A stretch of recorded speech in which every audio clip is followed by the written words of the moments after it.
Hi folks, just a quick video here to show how we can get histograms in a not completely insane way in Excel. Not the greatest, but not bad either.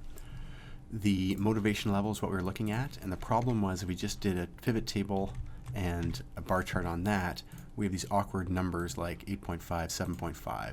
We also can't pool. We can't set a range of 5 to 6 and see what happens. So here's how we can get around it. We are going to copy and paste this column into a new sheet.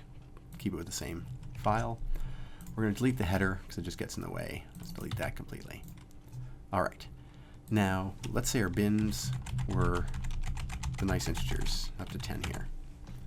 What we're going to do is highlight all the cells beside that, and we're going to use a function called frequency. Now, we're going to just type it in here, frequency, there it is. And it says, what's your data and what are your bins? This is looking good. It's sounding like a histogram. And the catch here is, close the bracket. This is going to be what's called an array formula or a cell array. And you have to hold down the control, the shift, and then press enter. And you will do this wrong the first 5 times. You'll get it right, and then you'll forget. So control, shift, enter. And what that gives is exactly what we want, which is the frequency counts of the various values here, but also counting the 8.5s and things like that. We can simply generate the graph from there by highlighting the region, going and inserting a graph. This is more normal.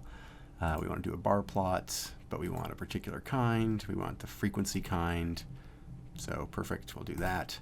And lo and behold, we have a histogram in under 25 minutes. Hallelujah. So that's one way to do it. A reminder for the PC folks, because you might not have seen that with the data analysis version.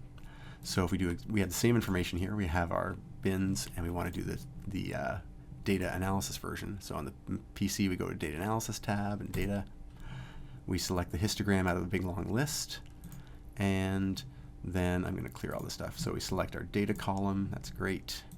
We select our bin range to be our bin range, and decide where we're going to put the output. Let's put it over here.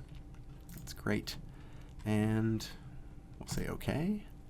And that's the fancy Excel way to do it, but you'll notice all the numbers are the same, 81, 73, 26, and so on.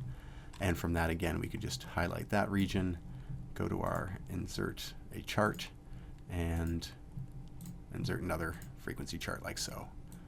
So 2 ways to get a histogram, one of which should definitely work in Excel. The first method should definitely work in Excel for Macs. If you have any questions, let me know.